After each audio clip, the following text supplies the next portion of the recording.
আমরা কি একটা লোগো দেখতে পাচ্ছি এই জায়গাতে? তোমার জন্য এনে দেব ওই আকাশের তারা। না, I was just kidding. এই সেন্টেন্সটাকেই তখন প্যারাডক্সিক্যাল বলা হয়ে থাকে। আমরা আবার বিভিন্ন টিভি থাকলে ওদেরকে চোরটোর বলতে পারি। এনিওয়েজ, আমাদের এই যে টিস্যু ব্যবহার করছি এগুলো যেখানে সেখানে ফেলে দেওয়া উচিত না। রবার্ট ফ্রস্ট তার কবিতার মধ্যে লিখেছেন আই হ্যাভ টু। আসসালামু আলাইকুম ডিয়ার অডিয়েন্স, কেমন আছেন সবাই? I hope all of you are doing well. আজকে আমরা আমাদের এইচএসসি পরবর্তী অ্যাডমিশন প্রিপারেশনের যে ফেজে খুবই গুরুত্বপূর্ণ একটা টপিক পড়তে হয় আমাদের, সেটা নিয়ে আলোচনা করব। And the topic is named, as you can already see, figures of speech. So first thing we will discuss is actually what figure of speech means, and then we will notice some examples to make our understanding more firm and clear the topic. যেন পরীক্ষাতে যে কোনো ভাবেই যদি figure of speech related যে কোনো MCQ বা হচ্ছে রিটেন কোয়েশ্চেন আসে, আমরা যেন সেটাকে খুব সহজেই ভয় না পেয়ে অ্যান্সার করতে পারি। So let's start our class today. আমি আপনাদের রাকিব ভাইয়া আজকের এই ক্লাসটা কন্ডাক্ট করছি। অলরাইট, সো আমরা ডেফিনেশন এক এক জায়গাতে এক এক রকম ভাবে খুব সুন্দর গোছানো অবস্থায় পাচ্ছি, বাট সহজ করে ফিগার অফ স্পিচ বলতে কি বোঝানো হয়ে থাকে? ফিগার অফ স্পিচ হচ্ছে অ্যাকচুয়ালি স্পিচের যে ফিগারটা আমরা দেখি সেটাকে ফিগার অফ স্পিচ বলা হয়ে থাকে। সো স্পিচ যদি এরকম হয়ে থাকে, এটার ফিগার হচ্ছে গিয়ে এরকম ঢেউয়ের মতো। ফিগার অফ স্পিচ হতে পারে হচ্ছে গিয়ে সার্কেল একটা ফিগার অফ স্পিচ হতে পারে একটা কোয়াড্রিল্যাটারাল, একটা চতুর্ভুজ। এগুলো হচ্ছে গিয়ে বিভিন্ন ফিগার। না, I was just kidding. এগুলো জিওমেট্রিক্যাল শেপ বা জিওমেট্রিক্যাল ফিগার। এর সাথে অ্যাকচুয়ালি স্পিচ বা বক্তব্য বা সেন্টেন্স বা লিটারেচার অথবা ল্যাঙ্গুয়েজের খুব সচরাচর কানেকশন নেই। So actually figure of speech বলতে কি বোঝানো হচ্ছে আমরা খুব সহজেই ডেফিনেশনটা পড়লে বুঝতে পারবো। A figure of speech is actually a stylistic device. So stylistic device বলতে কি বোঝানো হচ্ছে? এটাকে অ্যাকচুয়ালি তখন লিটারেরি অর্নামেন্ট বলা হয়ে থাকে। Literary ornament. সো অর্নামেন্টের কাজ কি? গহনার কাজ কি? গহনা মানুষ কখন পরে থাকে? In order to beautify them, right? In order to beautify themselves, নিজেদের সৌন্দর্য বর্ধনের জন্য, two intensify the beauty, to intensify the meaning, and to clarify the expressed or the intended messages. Right? So এই ক্ষেত্রে আমরা খুব সহজেই বুঝতে পারি যে অর্নামেন্টের কাজ হচ্ছে যখন সৌন্দর্য বর্ধন করা। আমরা সচরাচর কথা বলার ক্ষেত্রেও মাঝে মাঝে এমন কিছু শব্দচয়ন ব্যবহার করে থাকি যেটা আমাদের কথার গুরুত্ব, কথার সৌন্দর্য, কথার মাহাত্ম্য বাড়িয়ে তোলে, আবার অনেক ক্ষেত্রে সেটা কমিয়েও দিতে পারে। সো এই যে আবার কথার যে মাহাত্ম্য, গুরুত্ব, ইম্পর্টেন্স এন্ড কোর ডেপথ, এটা যখন বাড়ছে কমছে যে শব্দ চয়ন বা যে ওয়ার্ড চয়েসের কারণে, সেগুলোকে তখন ফিগার অফ স্পিচ হিসেবে আইডেন্টিফাই করা হয়। সো এই যে লিটারেরি অর্নামেন্ট বলছি, এটাকে কেন লিটারেরি অর্নামেন্ট বলছি? কারণ এটা is connected to literature, letters and language. That's why আমরা এটাকে লিটারেরি অর্নামেন্ট বলে থাকি। সো আমরা এই ক্ষেত্রে ডেফিনিশনের একটা বিষয় খুব সহজে বুঝতে পারি, যেটাকে আবার নন লিটারাল বলা হচ্ছে। Non literal imaginative sense and to create special effects, অর্থাৎ বিশেষ কোনো একটা মেসেজ দেওয়ার জন্য বা কারোর সাথে মজা করার জন্য, মজার ছলে কাউকে কোনো বিষয়ের জন্য প্রশ্ন করার জন্য, স্যাটায়ার করার জন্য, এই যে আমরা বিভিন্ন ইন্টেনশন থেকে কথা বলে থাকি, সেটাকেই তখন লিটারেরি ডিভাইস বা লিটারেরি অর্নামেন্ট বলা হয়ে থাকে। সো এই অর্নামেন্টগুলো এক একটা ডিভাইস হিসেবে কাজ করে, যন্ত্র হিসেবে কাজ করে। সো ডিভাইস কেন বলছি একে? আমরা কি এই জায়গাতে একটা কম্পিউটার, একটা ট্যাব বা হচ্ছে কি একটা ক্যামেরা নিয়ে আসছি, একটা স্মার্টফোন নিয়ে আসছি? না, এই ডিভাইসগুলো ল্যাঙ্গুয়েজ ডিভাইস হিসেবে কাজ করে, লিটারেরি ডিভাইস, যার মাধ্যমে আমার যে ইন্টেন্ডেড মেসেজ সেটাকে আমি অ্যাকুরেটলি ডেলিভার করতে পারি। সো ফিগার অফ স্পিচ আমাদেরকে কিভাবে হেল্প করে? Let us get through these ideas. Figure of speech প্রথমতই আমাকে যে কোনো একটা মিনিংকে খুব সহজে বুঝতে হেল্প করে। ফর এক্সাম্পল, আমরা যদি কাজী নজরুল ইসলামের একটা কবিতার কিছু অংশ পড়ি, আমরা যদি না জাগি মা কেমনে সকাল হবে, তোমার ছেলে উঠলে গোমা রাত পোহাবে তবে। এই যে সেন্সটা, এই ক্ষেত্রে এর দুই ধরনের বা দুইটা লেয়ারের মিনিং থাকতে পারে বলে আমরা ধারণা করি। একটা লেয়ার বা যেটাকে সারফেস লেয়ার মিনিং বলা হয়ে থাকে, যার নাম, যাকে আমরা এই ফিগারেটিভ ল্যাঙ্গুয়েজের পয়েন্ট অফ ভিউ থেকে বলি ডিনোটেশন, যাকে সারফেস লেভেল মিনিং বলি। সেটা হচ্ছে যে ছোট একটা বাচ্চা is actually talking to his or her mother, and they might have Ryzen up before the sunrise, সূর্যোদয়ের আগে ঘুম থেকে উঠে গিয়েছে, যেটা সচরাচর ছোট বাচ্চার মা অবশ্যই তাকে বলবে যে এখনো সকাল হয়নি, তোমার আর একটু ঘুমাতে হবে, তারপর সকালবেলা হচ্ছে তুমি ঘুম থেকে উঠবে। সো আমাদের লিটারাল সেন্সে আমরা কি করি, লিটারাল মানে কি আক্ষরিক অর্থে আমরা এই ব্যবহারগুলো সরাসরি যে অর্থটা প্রকাশ পায় সেটাকে তখন ডিনোটেশন বলে থাকি, বাট এর ভেতরে একটা ডিপার লেভেল মিনিং থাকতে পারে যখন তাকে বলা হচ্ছে নন লিটারাল বা ফিগারেটিভ। এই যে নন লিটারাল, এটাই তখন হয়ে যায় ফিগারেটিভ। সো নন লিটারাল বা ফিগারেটিভ মানে কি, যার মধ্যে ভাবার্থ থাকে, আমাকে ভাবতে এটা সাহায্য করে, ভাবতে বাধ্য করে যে এর মধ্যে কি অন্য কোনো মিনিং থাকতে পারে কিনা, অন্য কোনো অর্থ থাকতে পারে কিনা। শব্দ তো এটাই ব্যবহার করা হচ্ছে, ওয়ার্ড এটাই ব্যবহার করা হচ্ছে, বাট এর অর্থ কি কোনোভাবে ডিফারেন্ট বা ভিন্ন কিছু মিন করতে পারে কিনা। সো নজরুলের এই কবিতাটা যখন আমরা করি, আমরা যদি না জাগি মা কেমনে সকাল হবে, তোমার ছেলে উঠলে গো মা রাত হবে তবে, খুব ছোটবেলায় হয়তো আমরা পড়েছি, আবার বড় হয়েও অনেকে পড়েছি। আমরা যখন মুভমেন্ট দেখলাম, জুলাই মুভমেন্ট, তার মধ্যে হচ্ছে গিয়ে কিন্তু এই কবিতা অনেক অনেক মানুষকে ইন্সপায়ার করেছে। কিন্তু এই কবিতা কি শুধুমাত্র জুলাই মুভমেন্টই মানুষকে ইন্সপায়ার করেছে? না, কিন্তু এই কবিতা আমাদের মুক্তিযুদ্ধের সময় মানুষকে ইন্সপায়ার করেছে। এই কবিতা যখন ব্রিটিশ বিরোধী বিদ্রোহ হচ্ছিল, তখন এই যারা বিদ্রোহী ছিলেন সবাইকে ইন্সপায়ার করেছে। কিভাবে? এই ক্ষেত্রে নজরুল অ্যাকচুয়ালি বোঝানোর চেষ্টা করছিলেন যে আমরা as the citizens of a country, আমাদের সেই duty and sense of responsibility আছে যে আমরাই যেন আমাদের দেশকে শত্রুর হাত থেকে রক্ষা করি। যারা আমাদের দেশের জন্য, দেশের মানুষের জন্য ক্ষতি করার চেষ্টা করে, তাদের বিরুদ্ধে যেন আমরাই লড়াই করি। সো এই ক্ষেত্রে আমরা হয়তো অনেকে এই ধরনের প্রবলেম ফেস করেছি, যে জায়গাতে আমাকে বা আমার কোনো একজন ফ্রেন্ডকে বা আমার কোনো রিলেটিভকে পার্টিকুলারলি তার গার্ডিয়ানরা নিষেধ করেছে, তোমার যাওয়ার প্রয়োজন নেই, বাকি সবাই যাক, তোমার যাওয়ার কি প্রয়োজন। সো এই ক্ষেত্রে গিয়ে আমার জবাবটা কি ছিল, যে আমি যদি না যাই, আমার দেখা দেখি বাকিরাও যাবে না, তখন কেউ না গেলে এই ফ্যাসিস্টের হাত থেকে আমাদের মুক্তি আসতো না, রাইট? সো এই ক্ষেত্রে নজরুলের কবিতাটার মিনিংটা তখন কি হয়ে যায়, ডিপার লেভেল মিনিং, যাকে কনোটেটিভ মিনিং বা কনোটেশন বলা হয়ে থাকে। So these are actually figures of speech, যে জায়গাতে আমি কিছু শব্দচয়নের মাধ্যমে যে মিনিংটা এক্সপ্রেস করতে চাই, সেটা আমার যারা ইন্টেন্ডেড অডিয়েন্স তারা বুঝে নিতে পারে। আমরা এই ক্ষেত্রে হচ্ছে গিয়ে স্যাটায়ার এবং আইরনি, এই দুটো এক্সাম্পল হয়তো এখন অনেক বেশি পরিচিত হয়ে গিয়েছে আমাদের সাথে, কারণ আমরা সেটা সেই গত বছর থেকেই ব্যবহার করে আসছি, শুনে আসছি। সো এই জিনিসগুলোই আমরা অ্যাকচুয়ালি ফিগার অফ স্পিচের মধ্যে দেখব। ফিগার অফ স্পিচ অনেক ধরনের হয়ে থাকে, অনেক অনেক ফিগার অফ স্পিচ আছে, বাট আজকের ক্লাসে আমরা চেষ্টা করব আমাদের অ্যাডমিশন টেস্টের জন্য আসতে পারে এরকম ইম্পর্টেন্ট এবং খুবই প্রাইম এবং বেসিক কিছু ফিগার অফ স্পিচ নিয়ে আলোচনা করার জন্য। So please keep watching. আচ্ছা, প্রথম যে ফিগার অফ স্পিচটা নিয়ে আমরা আলোচনা করব, তার নাম হচ্ছে মেটাফোর। এর নাম হচ্ছে মেটাফোর। আমরা বাংলাতেও হচ্ছে গিয়ে এর উচ্চারণটা লিখি, মেটাফোর। সো মেটাফোর এই শব্দটাকে বাংলাতে বলা হয় রূপক। রূপক শব্দের অর্থ হচ্ছে যখন আমরা দুটো বিষয়ের মধ্যে তুলনা করি, হয়তো যার সাথে তুলনা করছি সেই particular idea, particular person, particular subject আমার সেন্টেন্সের মধ্যে উপস্থিত নেই, বাট তাকে যার মাধ্যমে রিপ্রেজেন্ট করছি তা উপস্থিত আছে, তখন এই যে উপস্থিত শব্দ বা আইডিয়া তাকে মেটাফর বলা হয়ে থাকে। ফর এক্সাম্পল, আমরা কি করছি, তুলনা করছি। এখানে আমাদের ডেফিনেশনের মধ্যে লেখা আছে a direct comparison between two unlike things without the prepositions as or like.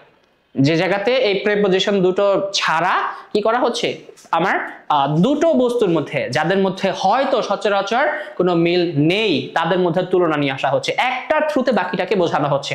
For example, আমরা এখানে দেখতে পাচ্ছি time is a thief.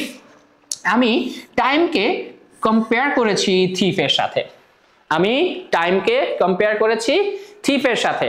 So সময় এবং চোর, এই দুটো আইডিয়া বা দুটো নাউনের মধ্যে কি স্বাভাবিকভাবে কোনো মিল থাকার কথা ছিল? নেই কিন্তু। বাট আমরা যখন সময়কে থিফের সাথে কম্পেয়ার করছি, আমরা কিন্তু লিটারাল মিনিং এ, আক্ষরিক অর্থে এটা অর্থটা দাঁড়ায় যে সময় হচ্ছে একটা চোর, কিন্তু আসলে সময় কিন্তু চোর না।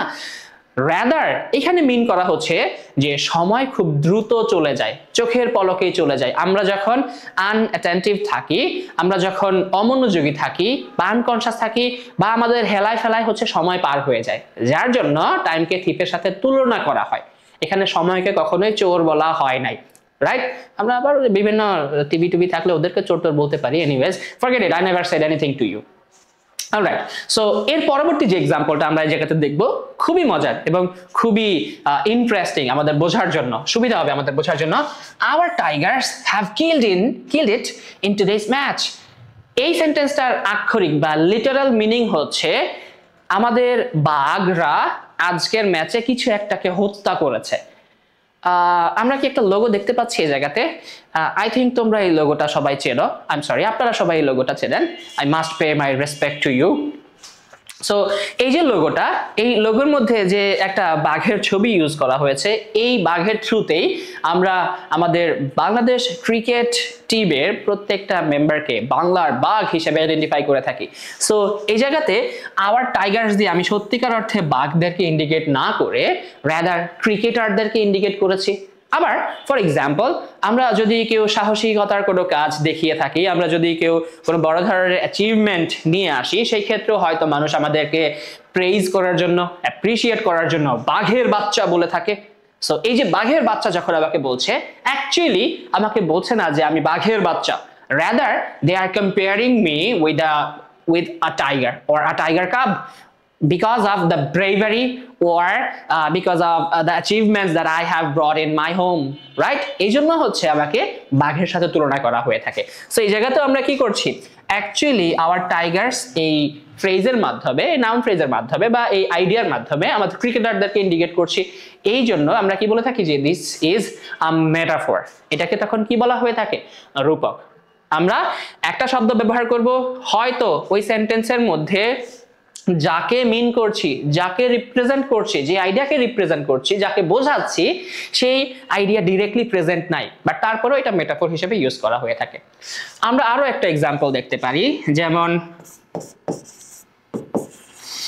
The red globe on the sky is setting. আমরা সেন্টেন্সটা কি লিখলাম? The red globe on the sky is setting, অর্থাৎ আকাশের যে ওই লাল গোলাটা সেটা আস্তে আস্তে ডুবে যাচ্ছে। এখন এই রেড গ্লোব কি সচরাচর আমরা আকাশে দেখতে পাই?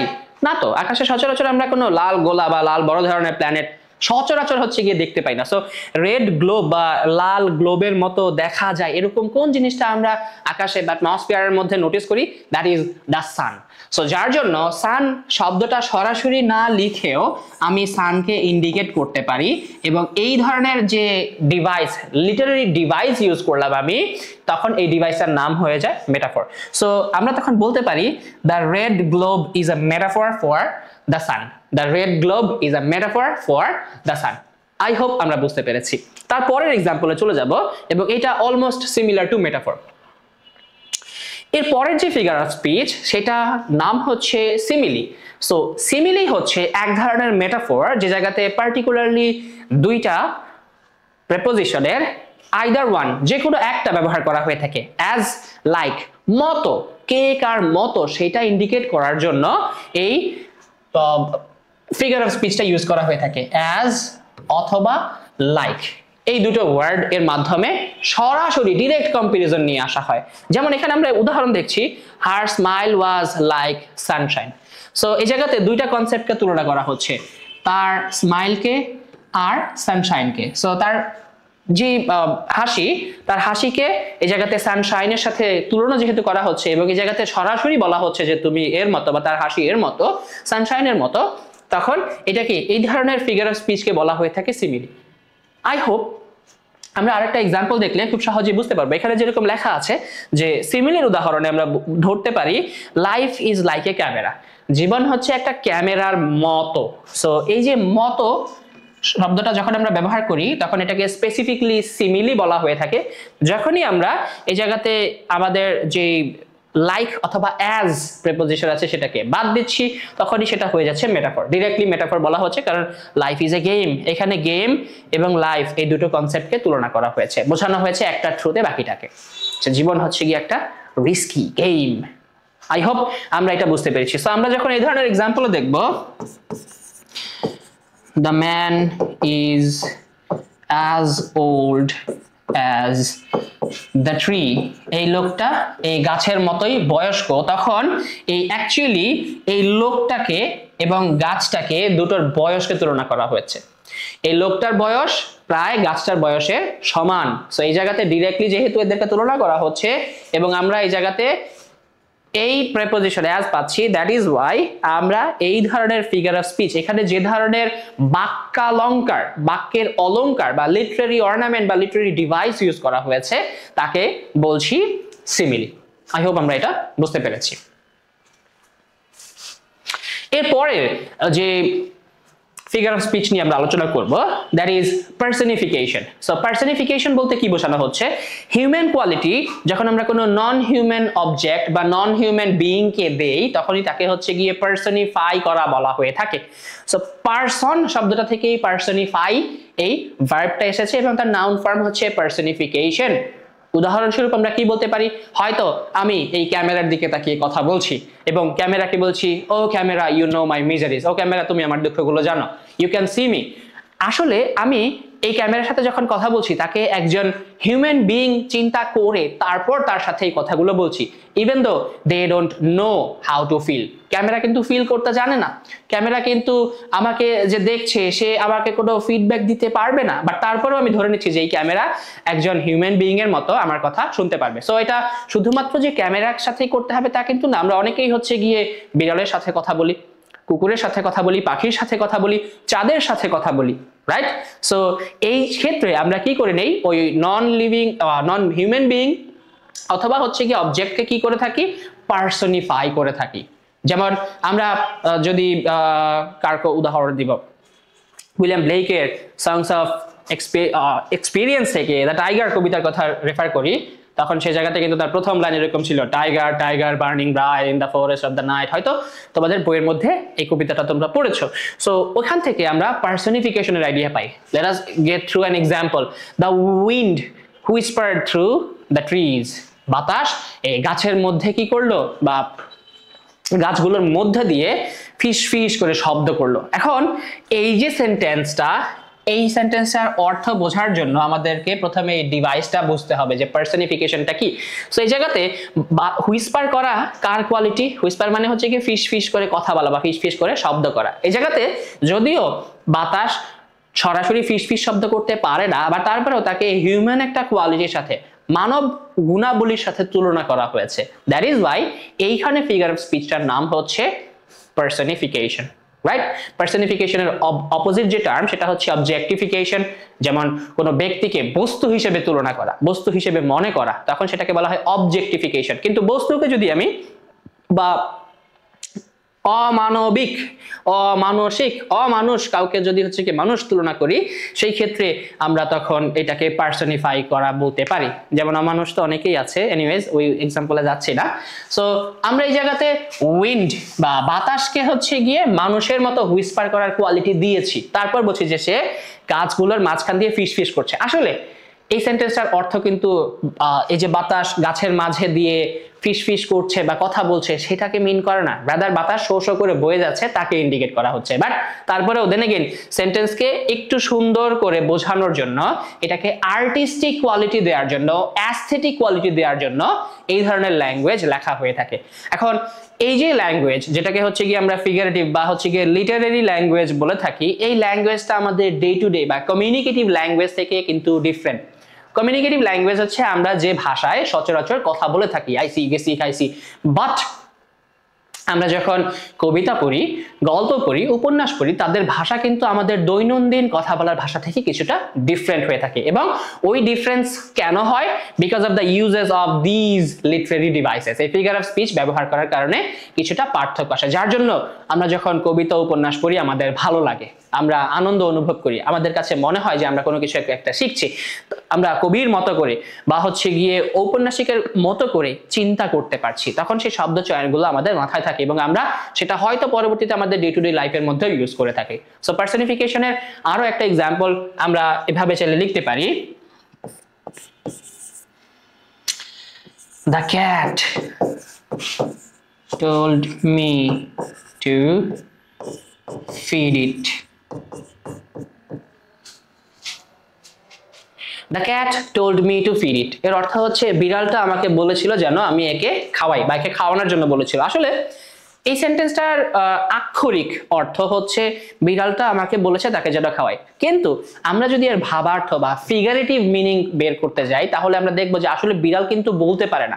সো আমরা তখন এই বিড়ালকে যেহেতু বলার ক্ষমতা দিয়ে দিচ্ছি এই সেন্টেন্সের মধ্যে, এই জন্য আমরা কি করছি, এই সেন্টেন্সের মধ্যে বিড়ালকে পার্সনিফাই করছি, পার্সন হিসেবে, ব্যক্তি হিসেবে চিন্তা করছি। সো এই ধরনের ফিগার অফ স্পিচকে তখন বলা হয়ে থাকে পার্সনিফিকেশন। এখন কথা হচ্ছে আসলে তাহলে এই সেন্টেন্সের অ্যাকচুয়াল অর্থটা কি? এই সেন্টেন্সের অ্যাকচুয়াল অর্থ হচ্ছে বিড়ালটাকে দেখে আমার মায়া লেগেছিল এবং বিড়ালটাকে দেখে আমি বুঝতে পেরেছিলাম যে এর ক্ষুধা লেগেছে এবং আমার কাছে মনে হয়েছে যে বিড়ালটা আমার কাছে খাবারের জন্য আর্জি করছে। সো আমি তখন বললাম the cat told me to feed it, বিড়ালটা আমাকে বলছিল যেন আমি তাকে খাওয়াই। এবং আমরা আমাদের যে উপন্যাস, গল্প, নাটক, কবিতা আছে তার মধ্যে এই ধরনের লেখা পেয়ে থাকি। আমরা বিড়াল এই গল্পটা হয়তো পড়েছি, রাইট? সে জায়গাতে আমরা দেখি যে যিনি অতিথি তিনি যখন সরাইখানায় যান এবং সেখানে গিয়ে মার্জারের সাথে তার দেখা হয় এবং মার্জার তাকে কিভাবে কথা বলে, তার সাথে যে কাল্পনিক একটা কথোপকথন হয় সেটাকে তিনি তুলে ধরেন। সো এই যে কাল্পনিক কথোপকথন, যে জায়গাতে তিনি বিড়ালকেও মানুষের মতো একটা ক্ষমতা দিয়েছেন কথা বলার, এই কনসেপ্টকে তখন বলা হয়ে থাকে পার্সনিফিকেশন। সো এই যে ফিগার অফ স্পিচ যে শুধুমাত্র ইংরেজি ভাষা এবং ইংরেজি সাহিত্যেই থাকতে হবে এটা কিন্তু ম্যান্ডেটরি না। যে কোনো ভাষায়, যে কোনো ধরনের সাহিত্যে তার লেখক, কবিরা এই ফিগার অফ স্পিচ ইউজ করে থাকেন। তার পরবর্তীতে আমরা এবার অনেক ইম্পর্টেন্ট একটা ফিগার অফ স্পিচ দেখব, তবে এই ফিগার অফ স্পিচে যাওয়ার আগে বাংলা একটা এক্সাম্পল লিখি বোঝার সুবিধার্থে আমাদের জন্য।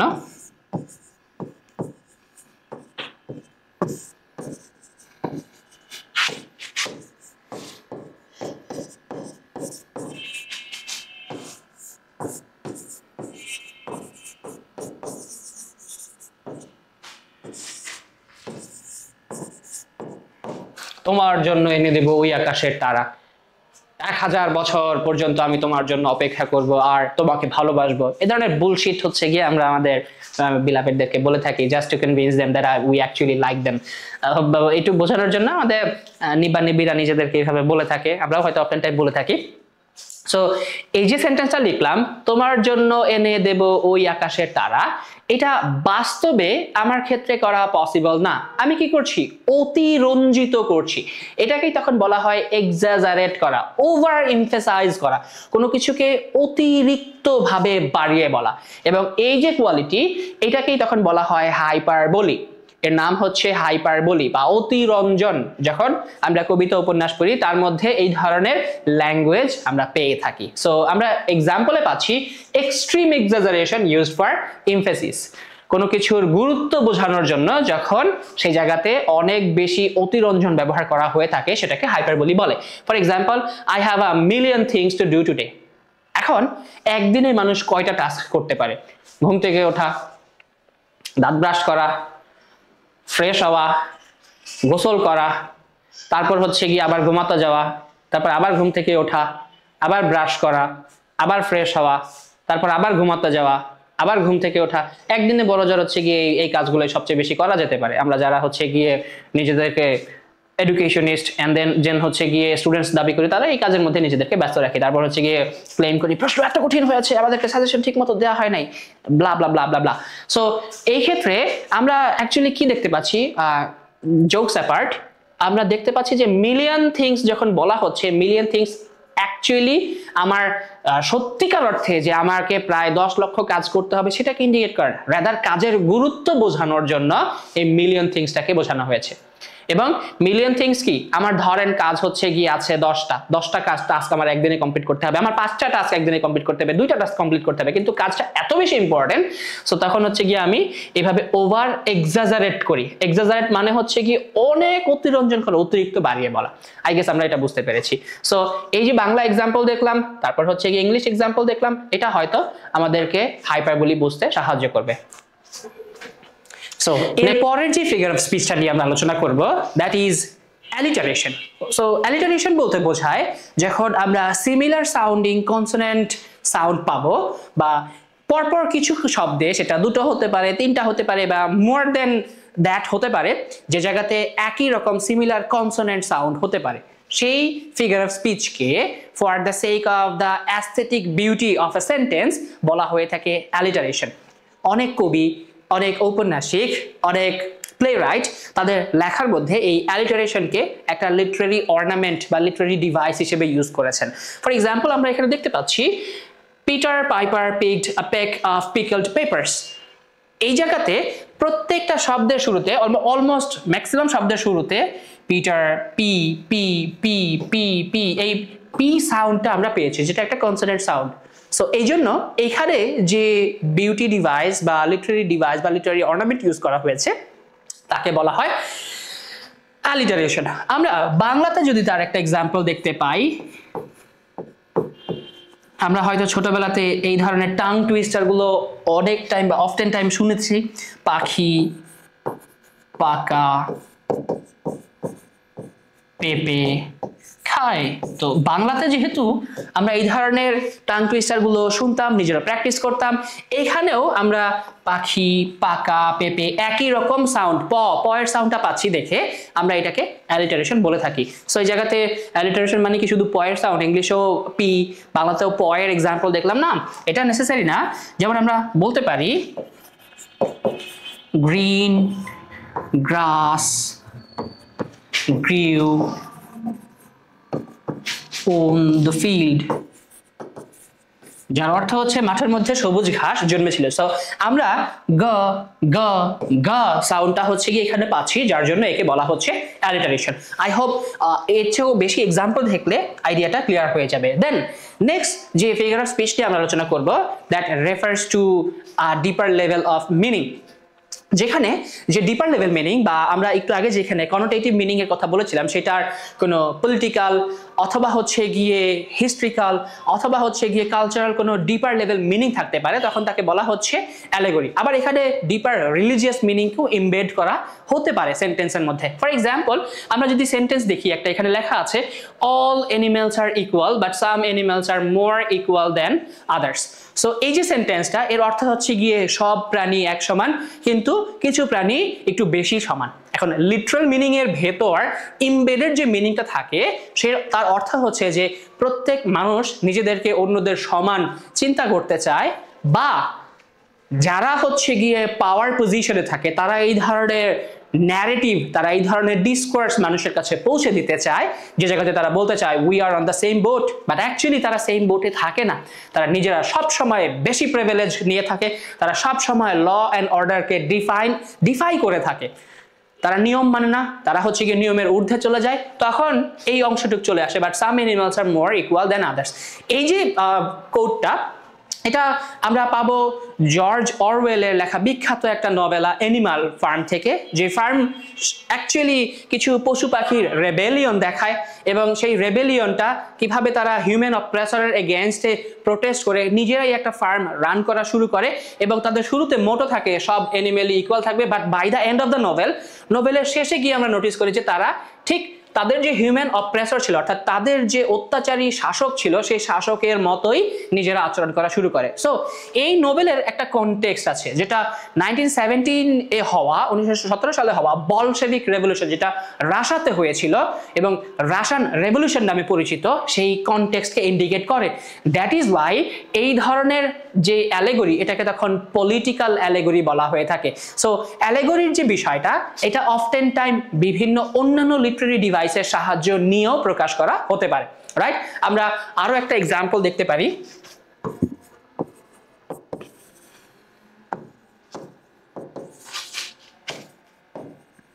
Water, water everywhere, not a drop to drink.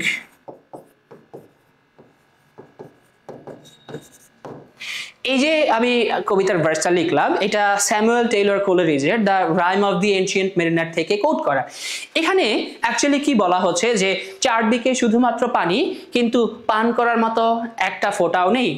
So এই যে কবিতার যে রেফারেন্স, কবিতার যে অ্যাকচুয়াল মেসেজ, তা কোন বিষয়কে ইন্ডিকেট করে? যে একজন বৃদ্ধ নাবিক, তিনি সমুদ্রের মাঝখানে এসেছেন এবং সমুদ্রের মাঝখানে যাত্রার পথে তার হয়তো পিপাসা লেগেছে এবং তিনি অ্যাকচুয়ালি পান করার মতো পানি পাচ্ছেন না, বাট এর মধ্যে ইমবেডেড একটা ডিপার লেভেল রিলিজিয়াস মিনিং আছে, যেটা রিলিজিয়াস কনটেক্সটে জিসাস ক্রাইস্টের যে combination and sense of sin, repentance, redemption, এই বিষয়গুলোকে ইন্ডিকেট করে থাকে। অপরাধ, দেন হচ্ছে গিয়ে দ্য সেন্স অফ গিল্ট, তারপর স্যালভেশন, এই বিষয়গুলোকে ইন্ডিকেট করে থাকে। তারপর হচ্ছে গিয়ে অপরাধ বোধ থেকে মুক্তি পাওয়ার যে চিন্তা, সেই অনুযায়ী প্রায়শ্চিত্ত করা, এই সব কিছুকে ইন্ডিকেট করে থাকে এই আইডিয়াটা। সো এর মধ্যে তখন এই যে রিলিজিয়াস একটা কনটেক্সট আমরা নিয়ে আসি, যেটা ডিপার লেভেল মিনিংয়ে থাকে, একে তখন বলা হয়ে থাকে অ্যালেগরি। সো অ্যালেগরি হতে পারে পলিটিক্যাল, অ্যালেগরি হতে পারে রিলিজিয়াস, এবং এটা অ্যাকচুয়ালি কি করে, আমাদের কোনো ডিপার লেভেলের মোরাল বা স্পিরিচুয়াল মিনিংকে এক্সপ্রেস করে থাকে, রাইট? এটাই হচ্ছে কি অ্যালেগরির function. Let's move on to the next figure of speech. It is referred to as imagery. খুবই ইম্পর্টেন্ট এবং খুবই মজার। আমরা যখনই লিটারেচার পড়ি, ল্যাঙ্গুয়েজ পড়ি, সেটা আমাদের ব্রেনের মধ্যে বিভিন্ন ধরনের আইডিয়া ক্রিয়েট করে। সো আমাদের মাইন্ড বা আমাদের ব্রেনে যে আইডিয়াগুলো ক্রিয়েট করছে, সেগুলোকে আমরা বিভিন্ন ইমেজ ফর্মে দেখে থাকি। ফর এক্সাম্পল, আমরা যখন কোনো টেক্সটের ডিসক্রিপশন পড়ি, সেটা আমাদের মাইন্ডের মধ্যে 5 ধরনের ইমেজারি তৈরি করতে পারে। Visual image, auditory image, olfactory image, then হচ্ছে ট্যাকটাইল ইমেজ, অ্যান্ড লাস্টলি হচ্ছে gustatory image. So visual imagery কি?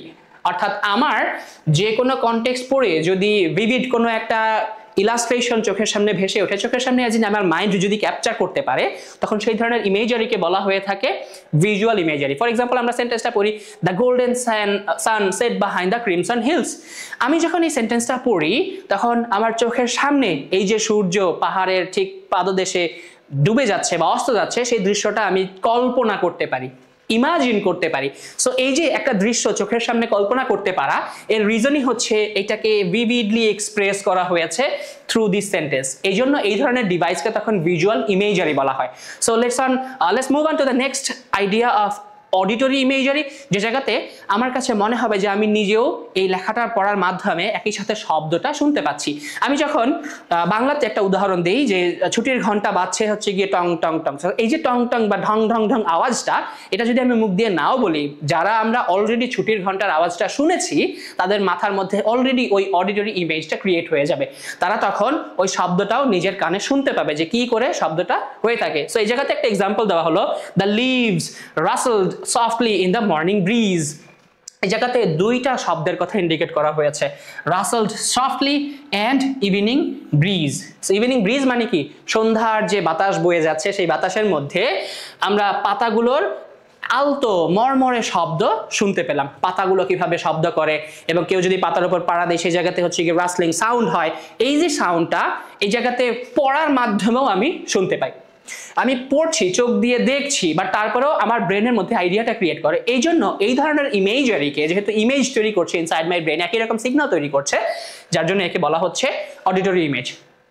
দেন অলফ্যাক্টরি ইমেজ, যে এটা কোনো স্মেল ক্রিয়েট করতে পারে। ফর এক্সাম্পল, এখন যদি আমি বলি যে আজ আমার খুব খুব ইচ্ছা করছে আমি কাচ্চি বিরিয়ানি খাবো, সো এই যে বিরিয়ানি শব্দটা বলার সাথে সাথে আমাদের ব্রেইন, আমাদের মাথার মধ্যে বিরিয়ানির একটা স্মেল ক্রিয়েট করে ফেলে।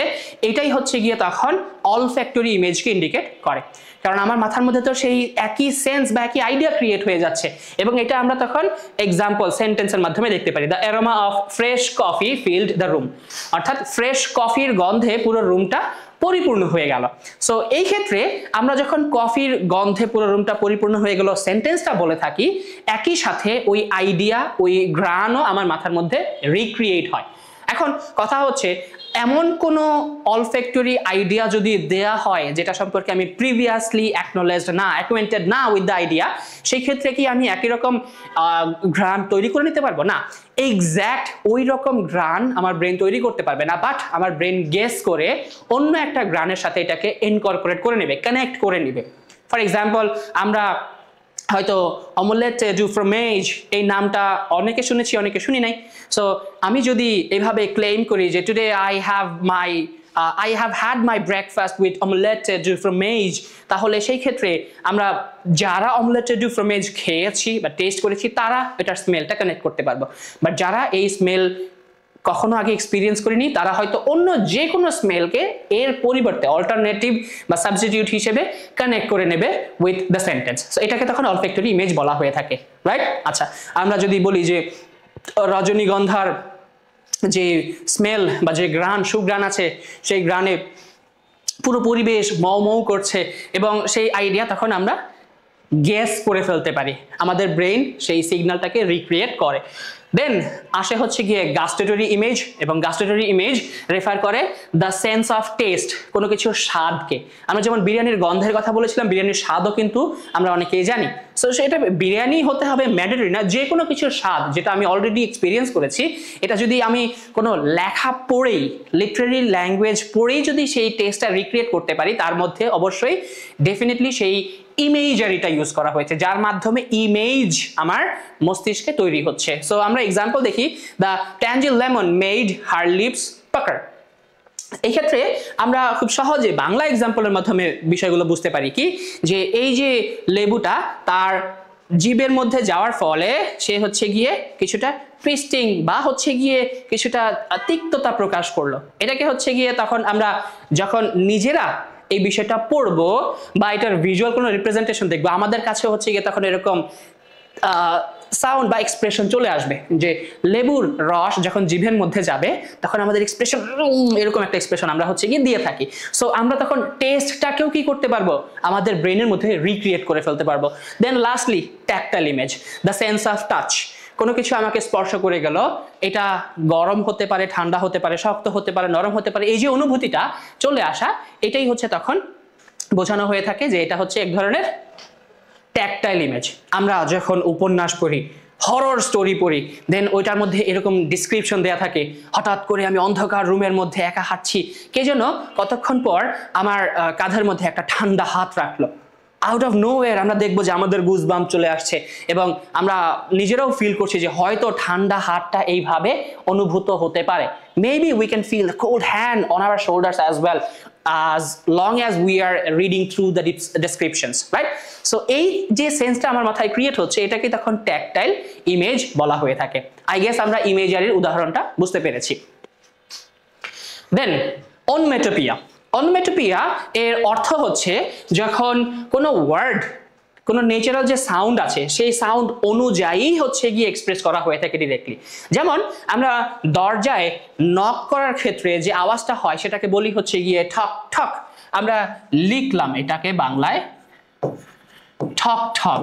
সো আমি যখন এই জায়গাতে ক্লিক করছি, ঠক ঠক আওয়াজ হচ্ছে, এই আওয়াজটার মতো করেই যখন আমি ওই ওয়ার্ডটার বা এক্সপ্রেশনটার নাম দিয়ে থাকি, তখন এটাকে বলা হয়ে থাকে অনোমেটোপিয়া। ফর এক্সাম্পল, আমরা এই জায়গাতে উদাহরণ দিচ্ছি বাজ।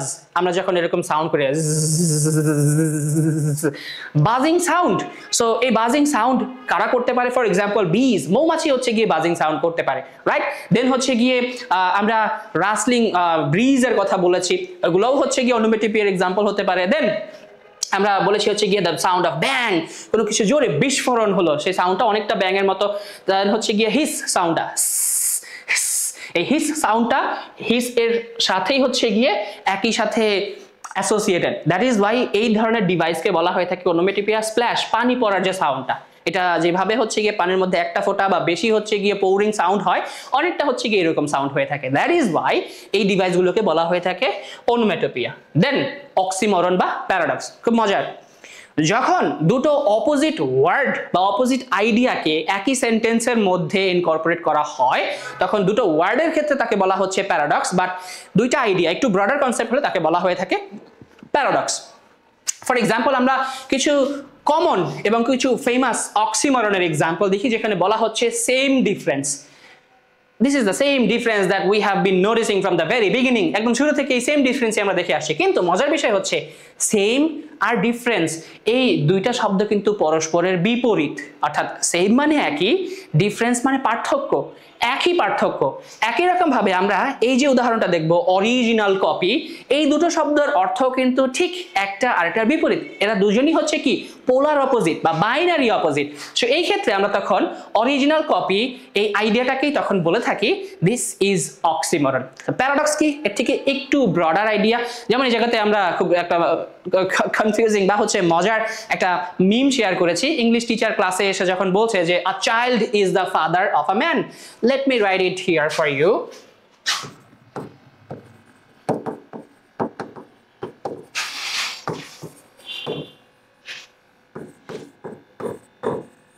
So এই সেন্টেন্সের অর্থ কি? A child is the father of a man. আমি একবার বলছি যে চাইল্ড, আবার চাইল্ডকেই হচ্ছে গিয়ে ফাদার বানিয়ে ফেলছি। এই সেন্টেন্সটাকেই তখন প্যারাডক্সিক্যাল বলা হয়ে থাকে। সেলফ কন্ট্রাডিক্টরি আইডিয়া, যে আইডিয়া নিজেই নিজেকে কন্ট্রাডিক্ট করে, নিজেই নিজের অপোজিট যে এক্সপ্রেশন সেটাকে ডেলিভার করে থাকে। সো এই যে প্যারাডক্সটা লিখলাম এর অ্যাকচুয়াল অর্থ হচ্ছে a child is the father of a man refers to the idea that a child will grow up and they will take the responsibility of a man and become a father himself. So একটা ছোট বাচ্চা এক পর্যায়ে গিয়ে বড় হবে এবং নিজেও হচ্ছে গিয়ে তার বাবার মতো একজন বাবাতে পরিণত হবে। That is the idea. So এই জায়গাতে আমরা তখন এই সেন্টেন্সটাকে প্যারাডক্সিক্যাল বলে থাকতে পারি। সো প্যারাডক্স এর আরেকটা ব্রডার এক্সাম্পল হচ্ছে অ্যান্টিথিসিস, যে জায়গাতে একদম অপোজিট ওয়ার্ড পরপর লেখা হয়ে থাকে। যেমন he is good, he is bad. একটা থিসিসের ঠিক অপোজিট যে থিসিসটা সেটা যদি আমি পরবর্তী সেন্টেন্সে বা পরবর্তী ক্লজে লিখে থাকি, তখন প্রথম ক্লজের বা প্রথম সেন্টেন্সের পরের যে সেন্টেন্স বা পরের ক্লজ তাকে তার অ্যান্টিথিসিস বলা হয়ে থাকে। অ্যান্ড প্যারাডক্সের আইডিয়াটা আমরা হয়তো এই জায়গাতে বুঝতে পেরেছি। অক্সিমরনের এই জায়গাতে আমরা বলছি কি classic novel. Classic refers to the ancient or the old or the traditional one, আর নোবেল শব্দের অর্থই হচ্ছে কি নতুন। সো ক্লাসিক নোবেল আইডিয়াটাই হচ্ছে গিয়ে প্যারাডক্সিক্যাল একটা আইডিয়া, যাকে প্রিসাইজলি দুইটা শব্দের মাধ্যমে এক্সপ্রেস করা হয়েছে দেখে তাকে আমি বলছি অক্সিমরন। যখন আইডিয়াটা দুইটা শব্দের মধ্যে না থাকে, দুইটা ফ্রেজ বা দুইটা ক্লজের মধ্যে চলে যায়, তখন তাকে বলা হয়ে থাকে প্যারাডক্স। আই হোপ আমরা প্যারাডক্স বুঝতে পেরেছি। দেন এইবার আসে হচ্ছে কি আইরনি। এই আইরনির সাথে আমরা কম বেশি অনেকেই পরিচিত যে আইরনি দিয়ে অ্যাকচুয়ালি কি রেফার করা হয়ে থাকে। আইরনি এর অর্থ হচ্ছে যখন কিছু ওয়ার্ড বা কিছু ফ্রেজ বা হচ্ছে কি কোনো সেন্টেন্সের মধ্যে আমি এমন একটা শব্দ চয়ন ব্যবহার করব বাট মিন করব তার ঠিক অপোজিট কিছুকে, তখন সেটাকে বলা হয়ে থাকে আইরনি। ফর এক্সাম্পল আমরা এই জায়গাতে কিছু লিস্ট দেখতে পাচ্ছি, থিংস আই হেট, যেসব জিনিস আমি অপছন্দ করি। এক নম্বরে দেয়া আছে কি, এক নম্বরে দেয়া আছে ভ্যান্ডালিজম, আমি ভ্যান্ডালিজম পছন্দ করি না। দুই নম্বরে দেয়া আছে আইরনি, আমি আইরনি পছন্দ করি না। আর তিন নম্বরে দেয়া আছে লিস্ট। আমরা এই জায়গাতে কি দেখতে পাচ্ছি, আমি যেসব বিষয় অপছন্দ করি তার লিস্ট দেয়া আছে। সো এই জায়গাতে ভ্যান্ডালিজম, আইরনি, লিস্ট, এই তিনটা জিনিসকে লিস্ট আকারে প্রকাশ করা হয়েছে এবং আমি নিজে বলছি যে আমি লিস্ট পছন্দ করি না, রাইট? এটাকে তখন আইরনি বলা হয়ে থাকে। আমি যা মিন করছি সেটা মজার ছলে হতে পারে, কাউকে কোনো সিরিয়াস মেসেজ দেওয়ার জন্য হতে পারে, কাউকে মক করার জন্য হতে পারে, বাট আমি যা বলছি মিন করছি তার ঠিক অপোজিট জিনিসটা। ফর এক্সাম্পল আমরা বাংলাতে উদাহরণ দিয়ে থাকি, আমরা অফটেন টাইম হচ্ছে গিয়ে বলে থাকি যে আমাদের যে কোনো জায়গা ময়লা করা উচিত না, আমাদের এই যে টিস্যু ব্যবহার করছি এগুলো যেখানে সেখানে ফেলে দেওয়া উচিত না। But the action that I have just done was ironical, কারণ আমি নিজে বলার সময় বলছিলাম যে আমাদের যেখানে সেখানে ময়লা ফেলা উচিত না, এবং এটা বলতে বলতে আমি নিজে হচ্ছে ময়লাটা ফেলে দিচ্ছিলাম। সো এই যে আইরনি এটা অনেক ধরনের হতে পারে, রাইট? আমরা ভার্বাল আইরনির কথা সবচেয়ে বেশি হচ্ছে কি জেনে থাকি, ড্রামাটিক আইরনি হতে পারে। সো এই যে আইরনিগুলো সেন্টেন্সের মাধ্যমে কিভাবে অ্যাভেলেবল হয়ে থাকে, আমরা সেন্টেন্সটা পড়ি, a fire station burns down, irony of fate, right? So যেই স্টেশনের হওয়া উচিত ছিল যে সে নিজেকে সেভ করবে, তাকে সে নিজে অন্যদেরকে আগুন থেকে বাঁচাবে, সে নিজেই হচ্ছে কি আগুনে পুড়ে যাচ্ছিল। সো ফায়ার স্টেশন মানে হচ্ছে গিয়ে যে ফায়ার রেস্কিউ টিম যে স্টেশনে থাকে, যে স্টেশন থেকে হচ্ছে গিয়ে ফায়ার ব্রিগেডের গাড়িগুলো বের হয় এবং আমাদের বিভিন্ন অগ্নিসজ্জাতে বা অগ্নিকাণ্ড থেকে আমাদেরকে বাঁচাতে হেল্প করে থাকে, সেই নিজ জায়গাটাতেই আগুন লেগে গিয়েছে। সো বিষয়টা কি হয়ে গেল, তার জন্য কন্ট্রাডিক্টরি হয়ে গেল এবং এই জন্য এটাকে তখন বলা হয়ে থাকে আইরনি। রাইট? আমরা আই গেস বুঝতে পেরেছি। সো এই আয়রনির একটা ফাংশন হচ্ছে হিউমার বা মোরাল ইনসাইট গুলো গ্রো করার জন্য, ক্রিয়েট করার জন্য আইরনি ব্যবহার করা হয়ে থাকে। পরের অপশনে চলে যাচ্ছি। এরপর আমরা পড়বো হচ্ছে অ্যাপস্ট্রফি। অ্যাপস্ট্রফির সাথে পার্সনিফিকেশনের কিছু ক্লোজ রিলেশন আছে। পার্সনিফিকেশনে আমরা যখন কোনো নন হিউম্যান বিইং বা কোনো অবজেক্টকে পার্সনের সাথে তুলনা করি, এই জায়গাতে টু বি মোর প্রিসাইজ কোনো নন হিউম্যান বা ডেড বিইংকে এক্স্যাক্টলি অ্যাড্রেস করা হয়ে থাকে, তাকে সম্বোধন করে তারপর তার সাথে কথা বলা হয়ে থাকে। ফর এক্সাম্পল আমরা এই জায়গাতে পড়ছি, O death where is the sting, মৃত্যু তোমার স্টিং সেটা কোথায়, মৃত্যু তুমি কোথায়, তুমি আমার জন্য কেন আসছো না, আমি তোমার জন্য অপেক্ষা করছি। সো আমি এই জায়গাতে কি করছি, সরাসরি মৃত্যুকে অ্যাড্রেস করছি, অ্যাড্রেস করে তারপর তার সাথে কথা বলছি। কারণ মৃত্যু এটা কোনো পার্সন না, আমি সচরাচর কোনো পার্সনের সাথে কথা বলতে পারি, আমরা ফোন দিয়ে বলতে পারি যে hello mister Mujib, where are you right now, mister Mujib আপনি কোথায়। কিন্তু এই ক্ষেত্রে ডেথ তো কোনো পার্সন না, আমি ডেথকে, এটা নন লিভিং বিইংকে সরাসরি অ্যাড্রেস করছি এবং অ্যাড্রেস করে তারপর আমার যে ওয়ে অফ এক্সপ্রেশন সেটা ডেলিভার করছি, বা আমার যে ইচ্ছা, মনের ইচ্ছা সেটা ব্যক্ত করছি তার প্রতি। এই জন্য তখন এটাকে বলা হয়ে থাকে অ্যাপস্ট্রফি। এবং এটা আমাদের যে মনের ইচ্ছা বা হচ্ছে গিয়ে যে কোনো কিছুর নাটকীয়তা, যে কোনো কিছুর অ্যাস্থেটিক বিউটি, এইটাকে অনেকটা বুস্ট আপ করে থাকে, হাইটেন করে থাকে, এটার মাত্রা বাড়িয়ে দেয়। অলরাইট, দেন নেক্সট ওয়ান আমরা পড়বো হচ্ছে about metonymy. What is metonymy? The definition goes as substituting the name of something closely associated with it. So metonymy হচ্ছে যখন আমি কোনো কিছুর নামকে এর সাথে খুবই ক্লোজলি রিলেটেড কোনো একটা টার্ম দিয়ে অল্টারনেট বা সাবস্টিটিউট করে দেই। ফর এক্সাম্পল আমরা যদি এখানে যে এক্সাম্পলটা দেওয়া আছে, the white house announced something, কিছু একটা অ্যানাউন্স করেছে। সো হোয়াইট হাউস দিয়ে অ্যাকচুয়ালি কাকে ইন্ডিকেট করা হয়ে থাকে? ইউএস গভর্নমেন্টকে ইন্ডিকেট করা হয়ে থাকে, ইউনাইটেড স্টেটসের গভর্নমেন্ট বা আমেরিকান গভর্নমেন্টকে ইন্ডিকেট করা হয়ে থাকে। এই জন্য এইখানে যখন আমি এই অল্টারনেটিভটা ইউজ করেছি, এটা কিন্তু মেটাফর না, তুলনা করিনি কিন্তু তাদের মধ্যে, জাস্ট একটা ফ্রেজকে তার সাথে ক্লোজলি রিলেটেড ওর দ্বারা একটা ফ্রেজ দিয়ে আমি কি করেছি, রিপ্লেস করেছি। দ্যাট ইজ ওয়াই এই ধরনের এক্সাম্পলকে বলা হয়ে থাকে মেটোনিমি। আই গেস আমরা এটা বুঝতে পেরেছি। দেন synecdoche. What is synecdoche? So synecdoche refers to a part represents the whole, যেখানে একটা পুরো বডি অ্যাজ ইন শুধু শারীরিক কোনো বডি না, ফিজিক্যাল কোনো বডি না, যে কোনো কিছুর অর্গানাইজেশনের বডি হতে পারে, সেটা ইনস্টিটিউশনের বডি হতে পারে, বাট তার অংশ বিশেষের মাধ্যমে তার পুরোটাকে ইন্ডিকেট করা হবে, তখন তাকে বলা হয়ে থাকে synecdoche। সো synecdocheর এক্সাম্পল হিসেবে আমরা লিখেছি all hands on deck. All hands on deck refers to প্রত্যেকটা মানুষই ডেকের ওপরে আছে, সেই জায়গাতে হাত এর মাধ্যমে পুরো হিউম্যান বিইংকে ইন্ডিকেট করা হচ্ছে। ঠিক আছে, প্লিজ কাউন্ট দ্য হেডস, আমরা হচ্ছে গিয়ে এইভাবে অনেক সময় বলে থাকি, কাউন্ট দ্য হেডস। এর অর্থ কি? শুধুমাত্র মাথা গোনো? মাথার মাধ্যমে আমি পুরো ইন্ডিভিজুয়াল বা পুরো হিউম্যান বিইংকেই ইন্ডিকেট করছি। ভিজুয়ালস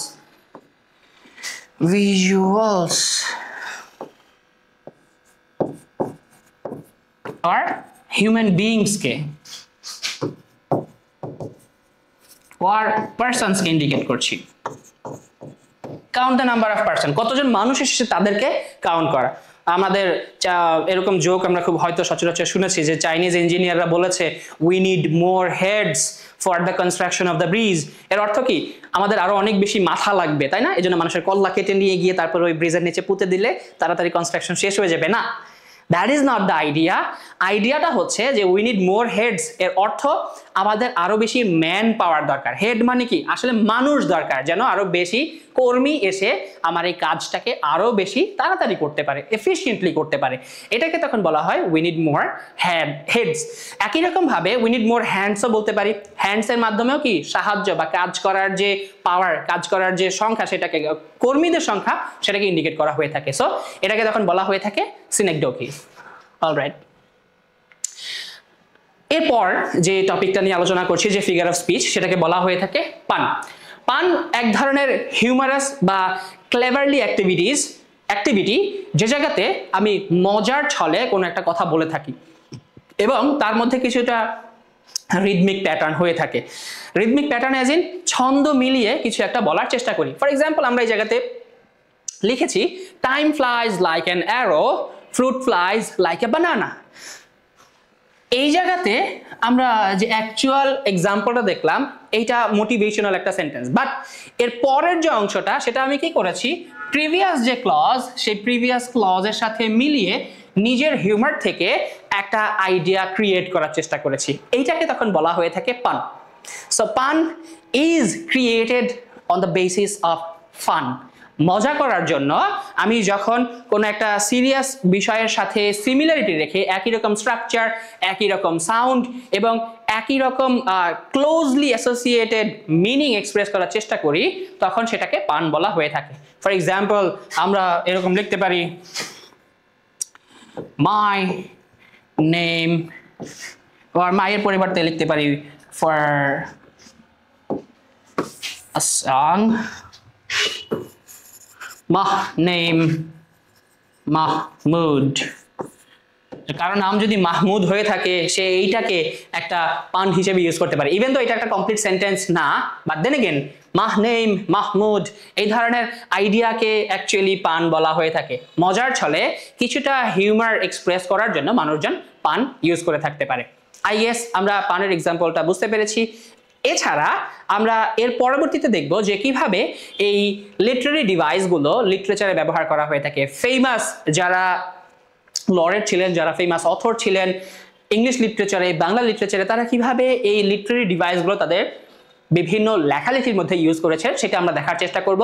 এন্ড আমরা একটা ছোট্ট টেস্ট করার চেষ্টা করব যে অ্যাকচুয়ালি আমরা এই বিষয়গুলো কি বুঝে উঠতে পারলাম কিনা। সো আমরা প্রথমেই দেখব যে figure of speech in literature, বিভিন্ন ফেমাস অথর তাদের লেখার মধ্যে কি ধরনের ফিগার অফ স্পিচ ইউজ করেছেন। আমরা শেক্সপিয়ারের লেখার মধ্যে দেখব all the world's a stage, পৃথিবীটা রঙ্গমঞ্চ, সবাই আমরা অভিনেতা। আমরা হয়তো অল্প বেশি বা কম বেশি অনেকেই এই কোডটার সাথে পরিচিত। সো যখন পুরো পৃথিবীকে রঙ্গমঞ্চ বলা হচ্ছে তখন অ্যাকচুয়ালি পৃথিবীকে স্টেজের সাথে কম্পেয়ার করা হচ্ছে। সো যখনই দুইটা আনলাইকলি অবজেক্ট এর মধ্যে কম্পারিজন আসে তাকে বলা হচ্ছে কি মেটাফর। সো আমি এই জায়গাতে ওয়ার্ল্ডকে স্টেজের সাথে কম্পেয়ার করেছি, যে স্টেজে যেরকম আমাদেরকে পারফর্ম করতে হয় যারা অভিনেতা বা অভিনেত্রী অ্যাক্টর অ্যাক্ট্রেসেসদেরকে, একই রকম ভাবে ওয়ার্ল্ডেও প্রত্যেকটা মানুষকে কি করতে হয়, পারফর্ম করতে হয় based on their responsibility, according to their duties and responsibilities. So এটাকে তখন আমরা কি বলছি, তুলনাভিত্তিক মেটাফর বলছি। দেন রবার্ট ফ্রস্ট তার কবিতার মধ্যে লিখেছেন I have stood still and stopped the sound of feet. So আমরা এই জায়গাতে যে লিটারারি ডিভাইসটা দেখতে পাই, স্টুড, স্টিল, স্টপ, সাউন্ড, একই রকম কনসোনেন্ট সাউন্ডের রিপিটিশন দেখতে পাই, স স স স স। দ্যাট ইজ ওয়াই এটাকে তখন বলা হচ্ছে অ্যালিটারেশন। এন্ড আমরা এখানে লিখেও দিয়েছি যে দিস ইজ অ্যালিটারেশন। তারপর আমরা অ্যালেন গিন্সবার্গের একটা এক্সাম্পল দেখি, তিনি কি বলেছেন, I saw the best minds of my generation destroyed by madness. I saw the best minds of my generation destroyed by madness. আমি আমার বেস্ট জেনারেশনের 12 জনকে দেখেছি যারা ম্যাডনেসের কারণে ডিস্ট্রয়েড হয়ে গিয়েছে। সো এই যে বিষয়টা, এটা আমাদের মাথার মধ্যে ডিস্ট্রাকশনের একটা ইমেজ তৈরি করে। দ্যাট ইজ ওয়াই এটাকে তখন বলা হচ্ছে ইমেজারি। দেন এটার সাথে হাইপারবোলিকেও কানেক্ট করা হয়েছে। কি করে, কেন এটার মধ্যে এক্সাজারেশনটা কি? অ্যাকচুয়ালি বেস্ট মাইন্ড শুধুমাত্র ম্যাডনেসের কারণে ডিস্ট্রয়েড হয়ে যায় না, তার মধ্যে আরো মাল্টিপল সেভারাল ফ্যাক্টরস কাজ করে। বাট এই ঘটনার বা এই ডিস্ট্রাকশনের ইম্প্যাক্টকে, এটার ম্যাগনিটিউডকে এত বেশি ওভার এমফেসাইজ করার জন্য এই জায়গাতে এই সেন্টেন্সটা ইউজ করা হয়েছে। দ্যাট ইজ ওয়াই এই জায়গাতে আমরা কি বলবো, ওভার এক্সাজারেশন বা অতিরঞ্জন ব্যবহার করার কারণে আমরা এটাকে হাইপারবোলি হিসেবে আইডেন্টিফাই করে থাকি। দেন আমরা ফিটজেরাল্ড, ফ্রান্সিস স্কট কি ফিটজেরাল্ডের একটা কোট দেখতে পাচ্ছি যে জায়গাতে বলা আছে her voice was full of money. So her voice was full of money, এই দুইটা বিষয়কে ইন্ডিকেট করা হচ্ছে। এখন ভয়েস তো আসলে মানি হতে পারে না, সো এই জায়গাতে আমরা কি করেছি, কম্পেয়ার করেছি, এবং এই কম্পারিজনকে তখন বলা হচ্ছে কি মেটাফর। এর মধ্যে আরো একটা ফিগার অফ স্পিচ আছে যাকে বলা হচ্ছে সিম্বলিজম। সো সিম্বলিজম কি, এটা অন্য যে কোনো একটা আইডিয়াকে সিম্বলাইজ করে, অন্য যে কোনো একটা বিষয়ে এর রিপ্রেজেন্টেটিভ হিসেবে কাজ করে। দ্যাট ইজ ওয়াই এটাকে সিম্বলিজমও বলা হয়ে থাকে। সো এই পর্যায়ে আমরা চেষ্টা করব নিজের আইডেন্টিফাই করার জন্য, এবং আমি জাস্ট তোমাদের সবার কাছে এই প্রশ্নগুলো ওপেন করে দিলাম। তোমরা কমেন্ট সেকশনে অথবা হচ্ছে গিয়ে ভিডিও শেয়ার করার মাধ্যমে নিজেদের টাইমলাইনে পোস্ট করো এবং বলো আমাদেরকে অ্যান্সারগুলো কি হতে পারে। যারা সবচেয়ে দ্রুত আমাদেরকে অ্যান্সারগুলো পৌঁছাতে পারবে তাদের মধ্যে 5 জনকে ডেফিনেটলি আমরা একটা অ্যাওয়ার্ড দেব। Thank you everyone for watching the whole video. I hope কিছুটা হলেও তোমাদের ইনসাইট গ্রো করবে। ফার্দার যদি কারো কোনো ধরনের কনফিউশন থাকে এবং এই বিষয়ে আরো বিস্তারিত তোমরা জানতে চাও, please reach out to us through our Facebook page and our YouTube channel. Thank you everyone for watching. আসসালামু আলাইকুম।